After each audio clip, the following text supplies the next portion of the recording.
여러분은 암에 대해 어떻게 생각하시나요? 재수 없으면 걸리는 것, 유전이라 어쩔 수 없는 것, 아니면 의사에게 전적으로 맡기는 수밖에 없는 것이라고 생각하시지 않나요? 그럼 우리가 암의 예방과 치유를 위해 할 수 있는 노력은 아무 필요 없는 것인가요? 오늘은 여러분께 레이먼드 프랜시스의 암의 스위치를 꺼라 라는 책을 소개해 드립니다. 레이먼드 프랜시스는 의사가 아닙니다. MIT에서 화학을 전공한 과학자이자 국제 컨설턴트였죠. 그런 그가 48세에 인생 최대의 위기를 맞습니다. 화학물질 과민증으로 시작해 만성 피로, 섬유 근육통, 루푸스를 거쳐 간 기능 부전까지 의사들의 진단은 더 이상 해드릴 치료가 없습니다. 였습니다. 여기서 그는 두 가지 선택지를 마주했습니다. 의사의 진단대로 죽음을 기다리거나 스스로 해결책을 찾거나 화학자답게 그는 후자를 택했습니다.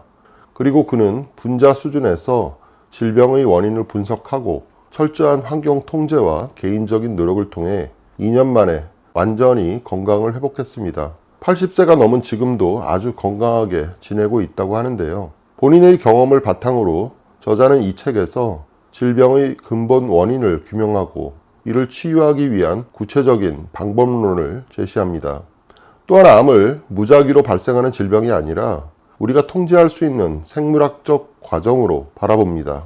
물론 암을 단일 질병으로 규정하거나 현대의학을 배척하는 등 쉽게 동의할 수 없는 내용도 있지만 질병의 근본 원인은 생활 습관에 있으며 환자 스스로가 치료의 주체가 되어야 한다는 메시지는 반박할 수 없는 진실이라 할 수 있습니다.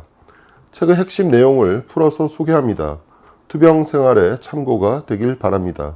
우리는 살면서 수천 가지의 질병 이름을 접합니다. 암, 당뇨, 고혈압, 아토피, 증상도 다르고 아픈 부위도 제각각이라 마치 서로 다른 적들과 싸우는 기분이 들곤 하죠. 하지만 저자 레이먼드 프랜시스는 이 복잡한 질병의 세계를 관통하는 단 하나의 진실을 제시합니다. 바로 세상에 존재하는 질병은 오직 하나, 세포기능 장애 뿐이다 라는 것입니다. 우리 몸은 수십조 개의 세포로 이루어진 거대한 우주와 같습니다. 이 세포들이 각자의 자리에서 정상적으로 소통하고 기능할 때 우리 몸은 스스로 조절하고 치유하는 항상성을 유지합니다. 암을 비롯한 모든 병은 결국 몸의 특정 부위 세포가 고장나서 나타나는 서로 다른 형태의 문제일 뿐이라는 것이죠. 그렇다면 멀쩡하던 세포는 도대체 왜 고장이 나는 걸까요? 저자는 그 원인을 딱 두 가지로 압축합니다. 바로 결핍과 독성입니다. 결핍은 세포가 일하는 데 필요한 연료와 재료가 떨어진 상태입니다.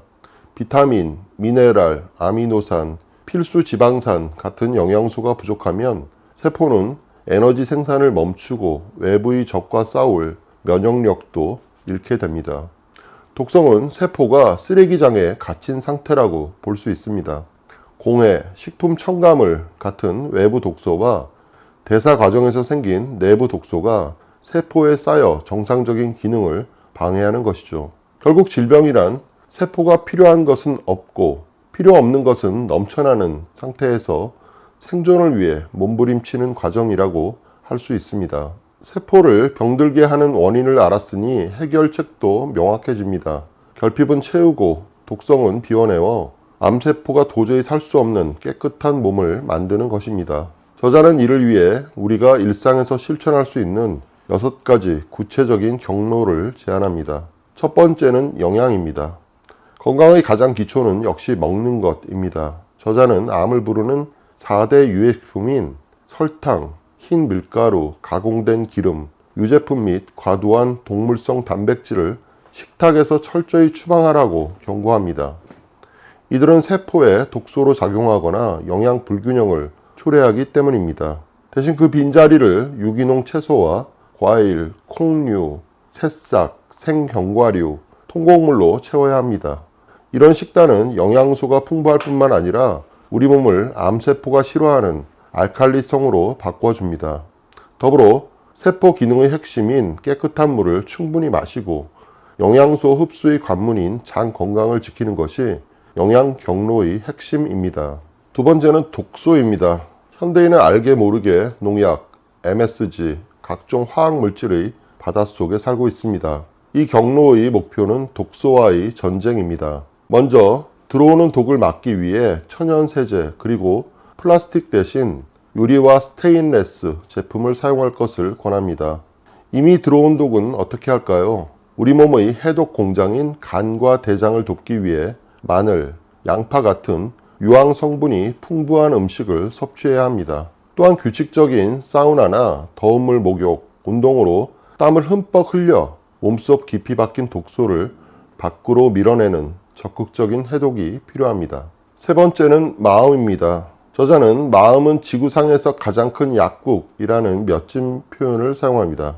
스트레스와 불안, 부정적인 생각은 코르티졸 호르몬을 분비시켜 면역 체계를 무너뜨리는 가장 강력한 독소입니다. 반대로 마음을 다스리면 강력한 항암제가 몸에서 생성됩니다. 심호흡, 명상, 요가로 스트레스를 관리하고 오래된 마음의 상처를 치유하세요. 특히 타인을 용서하고 사랑과 감사를 느끼는 순간 우리 몸의 세포들은 치유의 에너지로 가득 차게 됩니다. 마음의 평화가 곧 몸의 평화입니다. 네 번째는 신체입니다. 우리 몸은 움직이도록 설계되었습니다. 소형 트램벌린이나 빨리 걷기 같은 규칙적인 운동은 혈액순환을 돕고 림프계를 자극해 면역력을 높이는 놀라운 항암 약입니다. 활동만큼 중요한 것이 휴식입니다.